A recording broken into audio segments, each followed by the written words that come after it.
Hello everyone, I'm the Saxy Gamer. Today we're here for yet another Civilization VI In-Depth, where today we'll be taking a look at loyalty, which is one of the new mechanics that is added in Rise and Fall, and at first glance it appears to be a quite simple mechanic, but as we start to dive into things, you'll realize that it's nowhere near as simple as the Civilopedia makes it out to be. So without further ado, let's get into things. And the first question that I'm sure a lot of you are asking is, what is loyalty? I'm sure it's something that you've all experienced if you've been playing Rise and Fall. It's something that's a real pain if you're going for domination. So what loyalty is, it's sort of a force that keeps cities in your empire. As long as you have loyalty, you're not going to lose your cities. And it functions kind of like a pressure similar to religious pressure, in that you can, quote-unquote, convert cities. They're going to flip the free before they, totally change ownership. But it is a pressure nonetheless that is exerted by your citizens. And it is a key component of Golden Dark Ages. One of the biggest parts of Golden and Dark Ages is the fact that you can gain loyalty and gain loyalty pressure, or lose loyalty and lose loyalty pressure based on what type of age you're in. So for that reason, Golden and Dark Ages are actually they're critically important whenever you need loyalty, or something like that in Rise and Fall, or if you're going domination. If you get a Dark Age, you're gonna be in for not a fun time. So now the next question obviously is, well, what does loyalty do? And positive loyalty keeps your cities under your control and causes opponents to lose control of their cities, provided that there is enough loyalty pressure being exerted. And negative loyalty, which is effectively positive loyalty from your enemies, causes your cities to flip, and they'll rebel and they'll become free.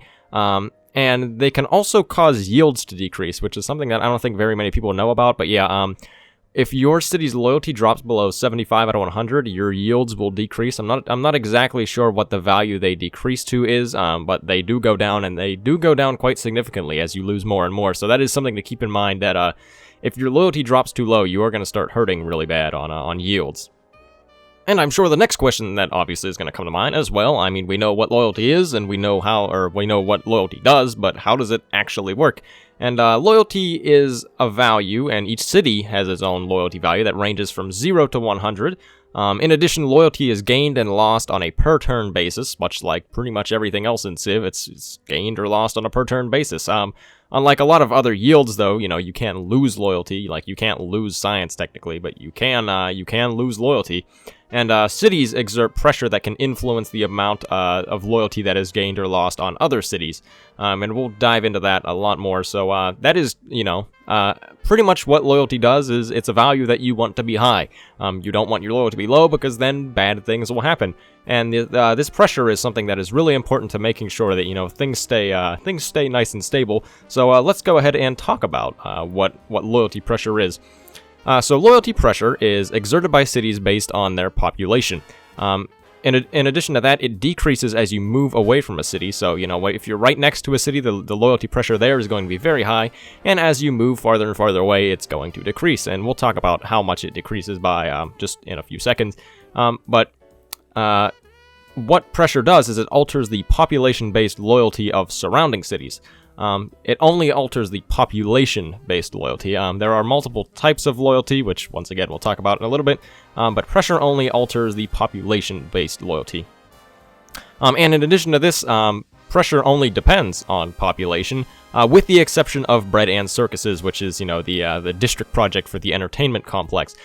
So, having, so many amenities, or having a governor, none of that is going to affect the amount of pressure you generate. The only thing that affects pressure is how many citizens you have in the city, or how many citizens are in surrounding cities. So once again, I'm going to emphasize that pressure only depends on population. So that does make it really hard to try to play offensive loyalty, because really the only way you can get more loyalty pressure is by increasing your population. So let's just keep that in mind as we move along here, and let's talk about how pressure is actually calculated. So the first formula for pressure that I would like to talk about is, well, it's the simpler one, and it is the one for bread and circuses.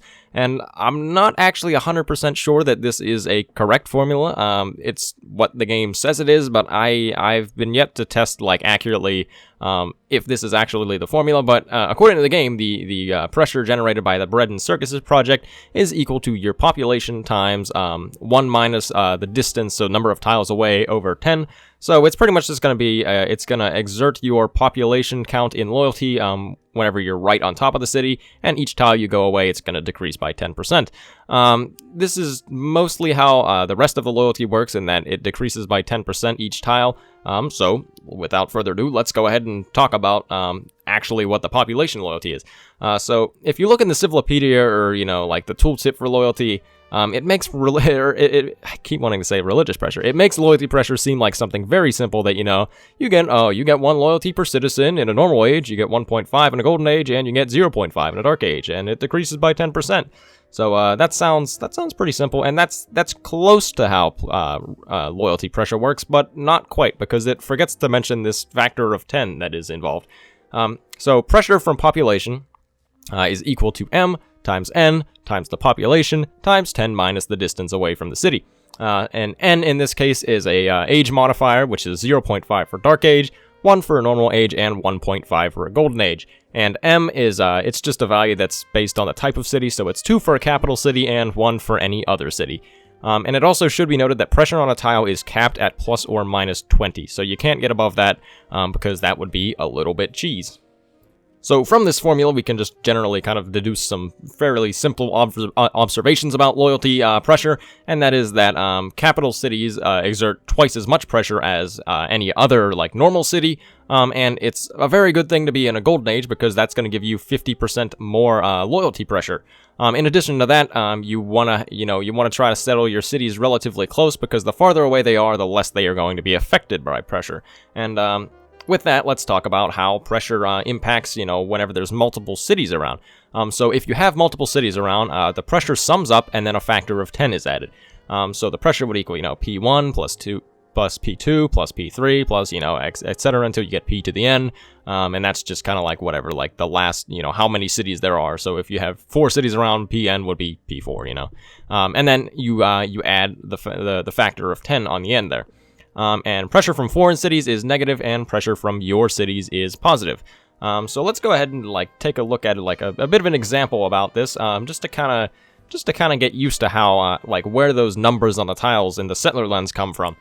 So if you take a look here, there are 2 cities. There's 2 Shaka cities, and we are like the little English settler down in the bottom right. And also, thanks to the people at the Civ Fanatics forum, they're the ones who have they've gotten most of the formulas out of all this stuff through ridiculous amount of number, just observation and doing some calculations and statistics and all that nonsense, and they've managed to pull all these formulas out. So thanks to them, they also produced this image as well, with some Civ editing tools.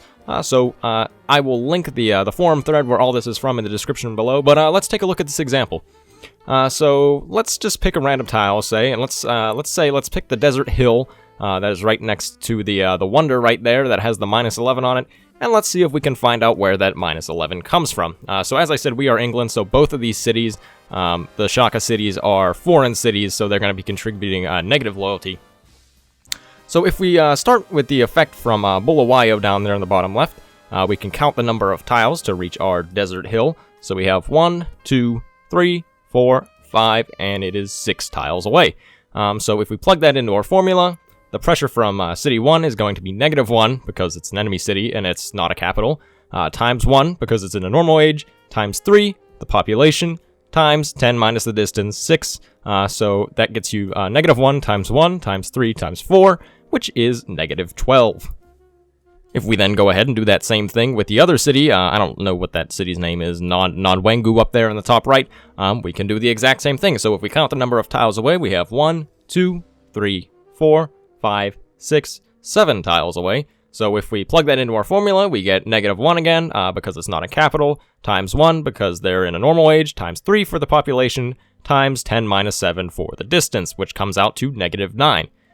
And then to finally get this -11 that we see on the tile, we have to add up P1 and P2 and then add 10. So we'll get -12 minus 9, which is -21, plus 10, which is -11. And you can do that for any of the tiles that are in this image. If you just want to practice learning where any of these numbers come from, just pick any random tile that's on this image, and you should be able to get the number that's on the tile.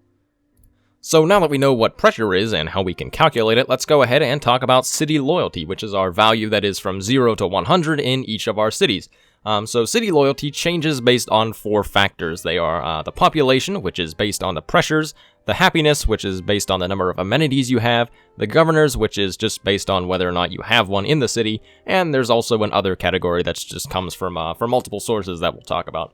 So starting right off with the population-based loyalty, so the population of your city and surrounding cities will influence the change in loyalty that your city experiences every turn. So the population loyalty is equal to a ratio minus 1 times 10. And the ratio is the enemy pressure over your pressure if the enemy's pressure is greater than yours. Note that this also will make pop loyalty negative.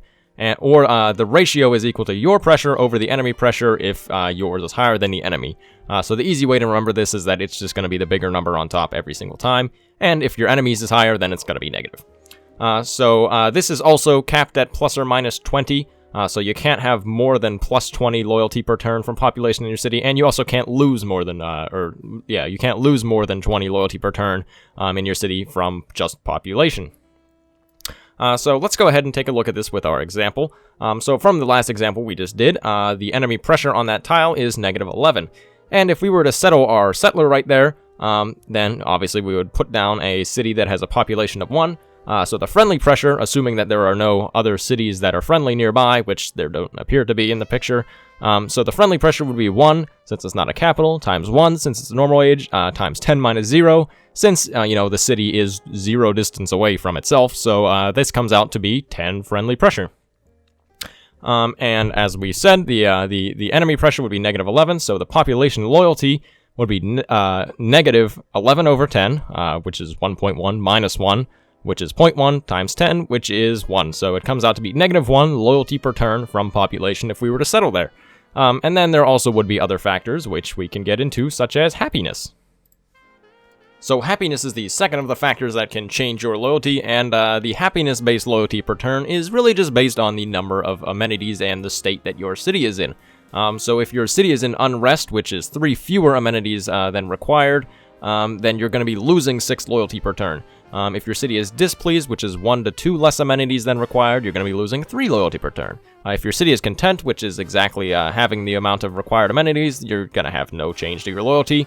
If your city is happy, which is 1 to 2 extra amenities than required, you're going to be gaining 3 loyalty per turn. And if your city is ecstatic, which is 3 or more extra amenities, then you're going to be gaining 6 loyalty per turn.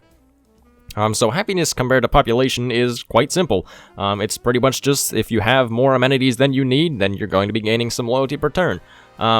And this brings up a point that you really do want to make sure you have enough amenities, especially if you have, cities that are really far away from like your capital, or they're a little bit separated from your other cities, so they're not going to be having that high of population loyalty.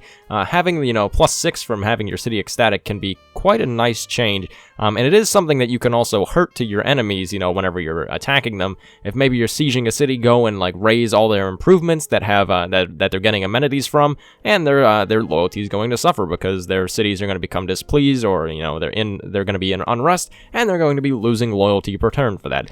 So happiness, pretty simple compared to population. And let's move on to governor-based loyalty. So governor-based loyalty, much like happiness-based loyalty, is pretty simple. The bulk of it is just if you have a governor in the city, you get plus 8 loyalty per turn. That's it.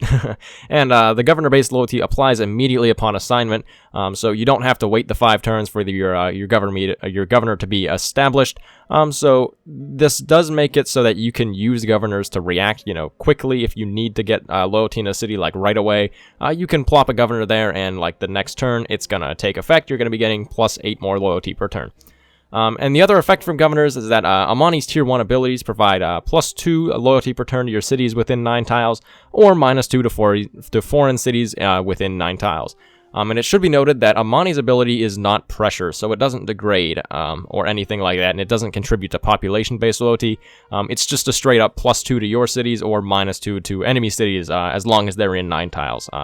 So it is, in a way, almost better than pressure, but also at the same time not. It is nice that it is just a straight value, so you can use that to your advantage. Maybe if you have some cities that are on the edge of your empire that are just, you know, on the verge of becoming in negative loyalty per turn, you can just put a Mani there and get +2 more, and that might, you know, just push you over the edge to get a little bit more that can help you keep your cities in your empire. So I think Amani's tier 1 abilities are actually pretty okay. The one that's -2 to foreign cities, it's not quite as good just because it's a lot harder to utilize, because having your enemy cities lose -2 loyalty per turn, it's not going to be that significant, and it might push them over like into being negative, but they're only going to be slightly negative, so it's going to take, you know, like 600 turns for their city to flip or something ridiculous like that. But I think the defensive one that gives +2 loyalty per turn to your cities is actually quite good and quite viable. And now let's move on to just the conglomeration of other ways that you can change the loyalty per turn of your city. So right here we have a big list of some of the other ways. There are, in fact, more than just this, but for here, the ones in purple are policy cards, the ones in gold are situational, the ones in red are special, and the ones in green are infrastructure-based. So starting from the top here, we have Limitane, which is a policy card that gives you +2 loyalty per turn with a garrisoned unit. So this one actually can be quite nice, especially if you're going for domination, because just getting +2 can be enough to flip, you know, a newly captured city over the edge to being in the positive loyalty per turn, so you're not going to have it rebel like immediately after you take it. It can be nice, but at the same time, +2 is really not that much, especially if there are a lot of like other enemy cities around, but it is something that can be a little bit nice if you're going domination. We also have colonial offices, which provides +3 loyalty per turn if the city is on a separate continent from your capital. I don't find this one to be particularly useful just because I don't find myself, you know, like cross-settling continents very often, unless I happen to spawn on like the border of one, which is just always a nice time. But aside from that, I don't find colonial offices to be all that useful. I mean, sure, if you're playing really expansive and you're going on to other continents, this actually can be quite nice. In addition, we also have Praetorium, which makes it so that governors provide +2 more loyalty per turn. This one also can be nice, especially if you're using governors to, you know, like react to some sudden change in loyalty or to like react to like a newly captured city. Getting +2 more is going to make it so that whenever you have a governor in a city, you're getting +10 loyalty per turn, which actually can be a quite strong value. In addition, when a city is occupied, so that's whenever you've captured it, but you're still at war with someone, you're going to lose 5 loyalty per turn, which really, really, really hurts whenever you're playing domination, and I find a lot of the time that I'll take a city, and then immediately it's going to flip back into being a free city, and I have to take it again, and then it flips again, and I have to take it again, and it's just, we repeat that a lot of the times. So one thing to do is make sure that, you know, if you're really struggling to maintain loyalty of cities, just make peace. Because it'll save you a bit of a headache, and then stabilize the loyalty, and then go ahead and continue to pillage through their lands. In addition to that, we also have Starvation, which gives a -4, so much along, you know, the same warmongering guidelines. If you're going to be attacking someone, try to pillage their farms and their sources of food, because if you can put them in starvation, and, you know, if you're pillaging their amenities as well, you can actually drop their loyalty per turn quite heavily, and maybe you can have the city flip to free, so you don't even have to kill it. Then you can just, you know, have your own loyalty, make it flip to you. So starvation is one. Hopefully you'll never have to really deal with too much negative loyalty from starvation, but it is something that you can use to your own advantage. For the special types, really you will never get any of these bonuses, but free cities have a +10 loyalty per turn just kind of as a base, which makes it a little bit harder to, you know, gain their loyalty to have them come to you. And city-states have +20 special loyalty per turn. So what that means effectively is that you're never going to be able to flip a city-state based on purely population, because your population loyalty and your pressure can never exceed plus or minus 20. So even if the city-state is at -20 loyalty per turn from population, they're still going to be getting +20. So I think that's why this is at +20. It's just so that people don't flip city-states with, you know, just like accidentally with their population. As far as infrastructure goes, we have the government plaza, and whenever you construct the government plaza, it provides +8 loyalty per turn to the city that you build it in. The audience chamber makes it so that cities without a governor lose 2 loyalty per turn, which, if you're playing wide, this can actually be a little bit bad, but as long as you're playing tall and you have a governor in every city, it's not going to be a problem. And the monument, you know, like the very early game building, provides +1 loyalty per turn.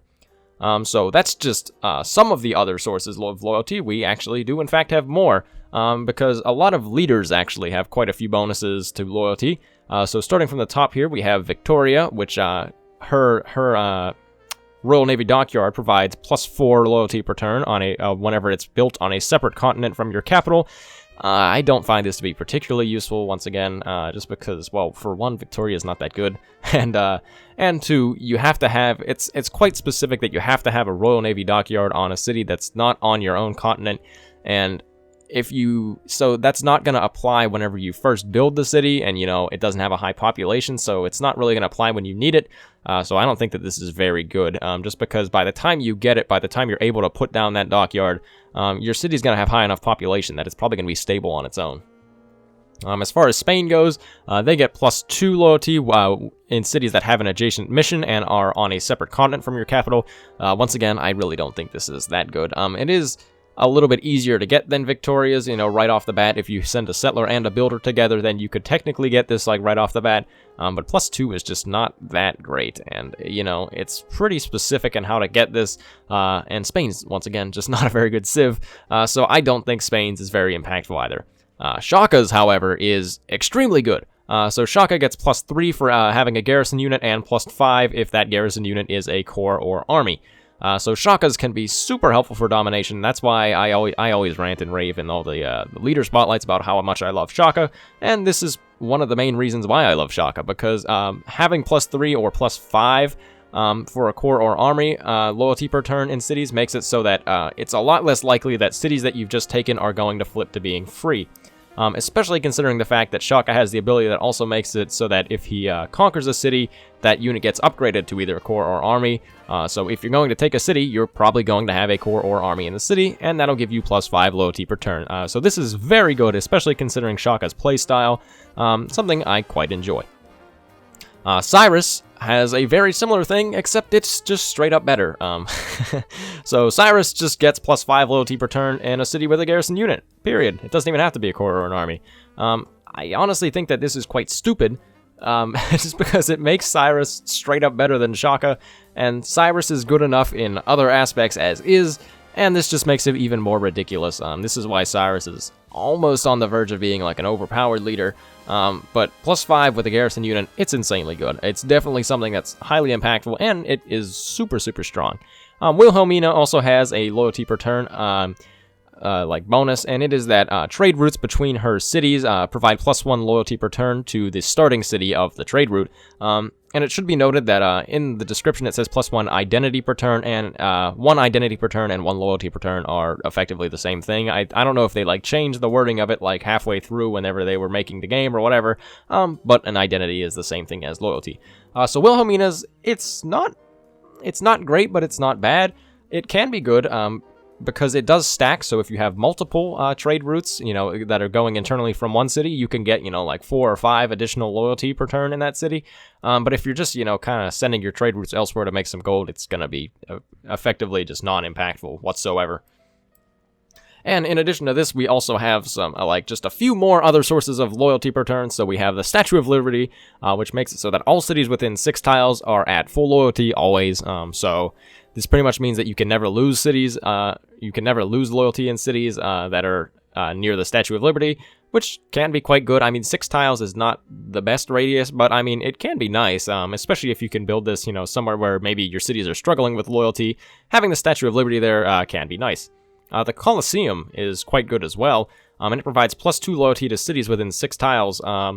So in addition to this, it also does provide amenities as well, though, which is quite crucial because that's going to boost the happiness of your surrounding cities. And if the happiness level goes up, then they're going to be getting some more loyalty from that as well.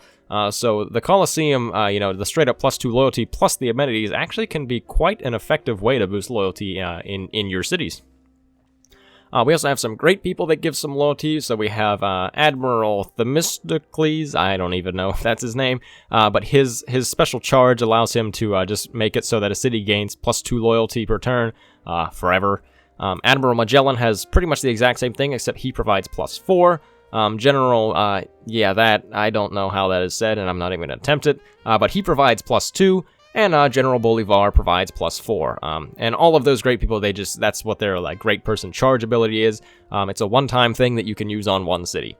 In addition to this, we also have Spy Espionage, which is the mission for spies, and it makes it so that the city loses 20 loyalty, and this is like a one-time thing. It's not like 20 loyalty per turn. It's just whenever the mission finishes, that city is going to lose 20 loyalty. The same thing is pretty much happening with the Bread and Circus's completion, which provides plus 20 loyalty as just like a one-time burst whenever it finishes. And one thing that I didn't list here was the Mapuche's ability, which is that whenever you kill an enemy unit within so many tiles of their city, that city loses loyalty, and honestly I find that to be almost useless, but it's just not that great. And you can make an argument that, you know, if like a city's on the edge of an empire, then it can be impactful, just because that's going to decrease yields if it gets below 75, if their loyalty gets below 75, which is going to hurt them even more. And then, you know, maybe you could use that to flip a city, but if you're fighting like in the inner parts of anybody's empire, the Mapuche's loyalty thing is it's just not very good. And the last thing we're going to talk about today is what happens when everything hits the fan and your city reaches 0 loyalty. So free cities. So whenever your loyalty reaches 0, cities will rebel and become free. And free cities are hostile towards everyone, which is, it actually can be a pain, especially if you have trade routes that are like moving around or that are pathing through the city, because they will pillage they will pillage traders, they will kill religious units, which I think that's a little bit stupid. I don't think that they should be able to do that. Because, you know, maybe you're sending a trade route to, you know, one of your allies, and then one of their cities flips, and all of a sudden all the, like 3 of your traders get pillaged, and, you know, your missionary gets slaughtered, and it can just be a real pain. So I personally don't think that free cities should be able to do that, but they can anyways. And free cities can be taken back with loyalty or conquered. So to get them back with loyalty, you just have to exert the most pressure on them. I'm not exactly sure what the exact threshold or value that you need to reach is, because it also is like a bit historical as well. So if like a city flips once and then flips again, the amount of pressure that you've put on it is gonna remain. So I'm not exactly sure what happens with free cities there. But you can conquer them as well, which is something I very much prefer, because you get no warmonger penalties when you take a free city. So one thing I like to do is try to flip a city that's on like the edge of you know, my opponent's empire, and I'll see if I can get it to flip towards me, and if not, I'll just take it, because, I mean, nobody's gonna hate me for it, so, oh well, it's mine now, I guess. So, that's just free cities in a nutshell. Free cities are a bit of a pain, actually, just because they're hostile and they can be really mean, and they're the reason why domination got so much harder, in Rise and Fall, because a lot of the times, right after you take a city, it's gonna flip to free in like 2 or 3 turns, and there's pretty much nothing you can do about it. Except for put a governor there, and even so, sometimes that doesn't help because the population pressure is so high on that city. So free cities, kind of a pain, but they are part of the game nonetheless. So now, with all of this in mind, let's go ahead and talk about some strategies and ways that we can use loyalty and our newfound understanding of loyalty to help ourselves when we play Civ 6. So the first tip that I have is that population is your friend. Because population is going to influence pressure and population-based loyalty, and 9 times out of 10, the population-based loyalty is going to be like the biggest factor in the change in loyalty per turn of a city.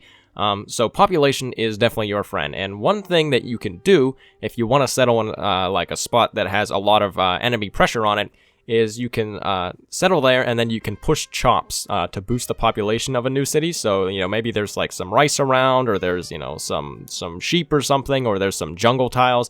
If you go and settle that city and send a builder with it, you can chop those tiles, get the population up, which is then going to increase your pressure like quite a bit, and it might make the city stable. So that is one thing to do. Another thing you can do is settle like a few cities at once, because whenever you have multiple cities at once, you're going to be getting that plus 10 modifier as well for having cities within range of each other.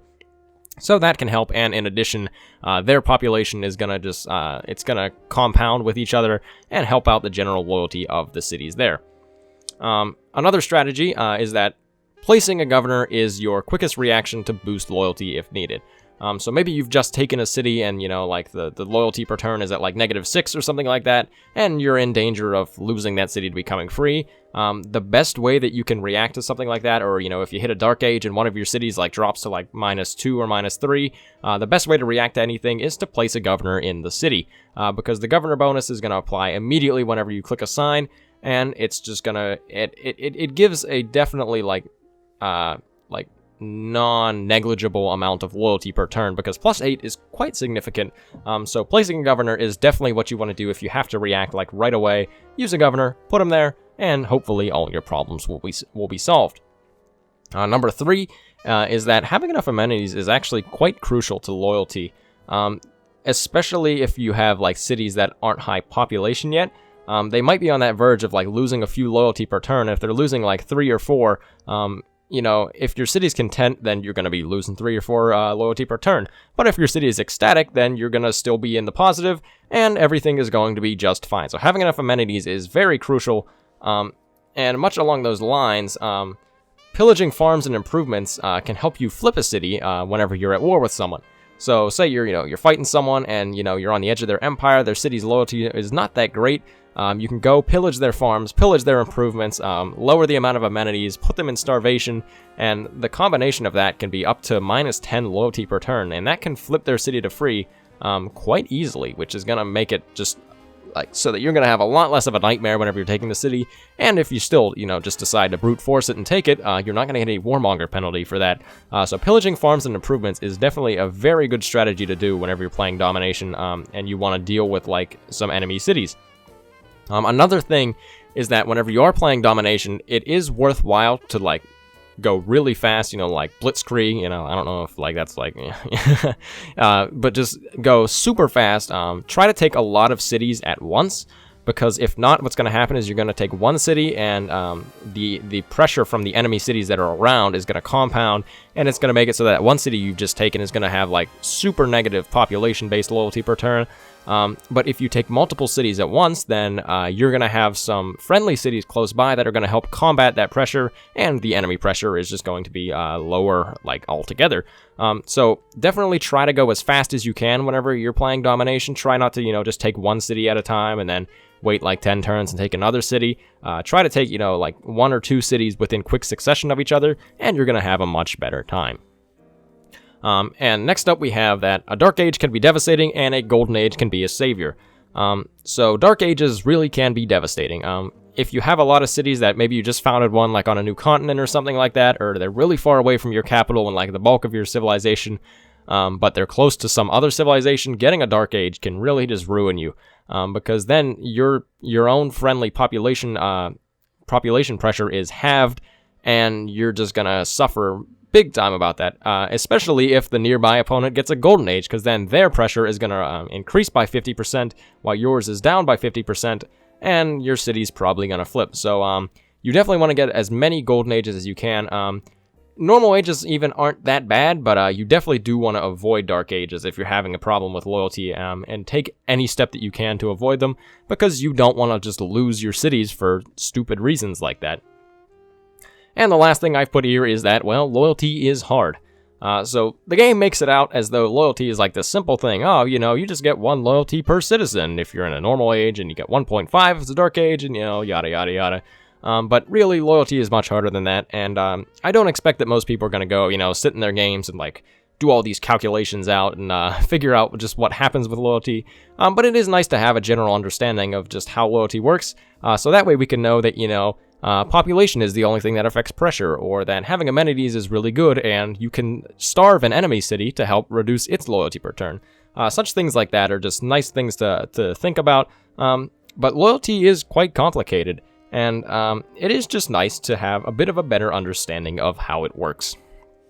So thank you everyone for watching. I have been the Saxy Gamer. If you enjoyed the video, feel free to like. If not, feel free to dislike. If you're looking for more Civilization 6 content, feel free to subscribe. Thank you for watching, and goodbye.